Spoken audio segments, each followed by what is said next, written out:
Good morning, everybody. It's the first Sunday of Advent. Yesterday was the first Sunday of Advent.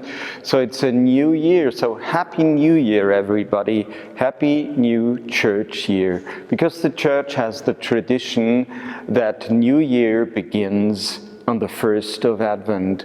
We are preparing for this little kid, Jesus, here on my left-hand side behind me, the little kid, Jesus, God coming into our world.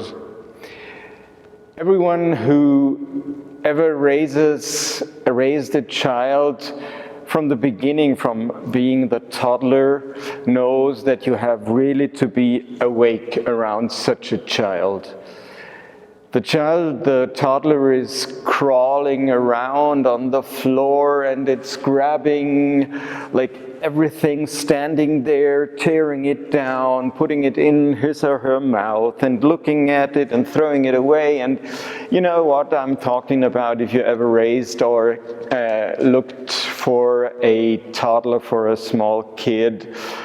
That is growing up, and yeah, that's a little close to what Jesus tells us in yesterday's gospel in Mark 13, in the verses 33 through 37. He really repeats, be awake, be aware, open your eyes, see what really is. During these scarce times that we are living through right now, everybody is prepared to make a fist and really say that is wrong and this is bad, and that's not what Jesus is talking about.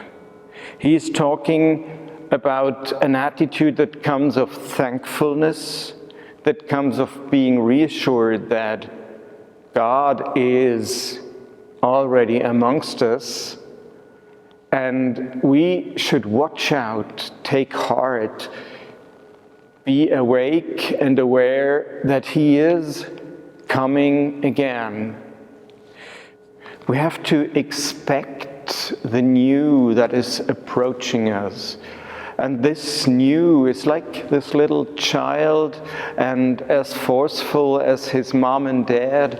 It's like, the three persons of God approaching us, the loving, caring father and the fierce and strong mother and the little child that is smiling and discovering everything anew. That's the new reality that's coming toward us.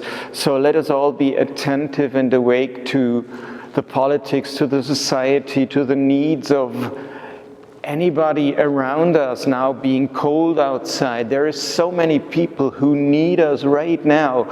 Fugitives or locals without a home.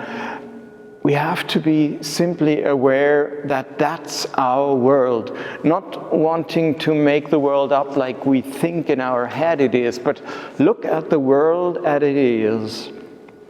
God looks at the world with a long, loving look as it is. And that's what we should take from God. To look at the world with a long, loving look, to be aware and awake, and to change the world where necessary, to accept it where we can't change it, or to distinguish the first and the latter from one another. So be attentive, be thankful, be awake, be aware, because God will be born, and we have to foster Him into our world. So wherever you are, be aware, be awake, and be blessed.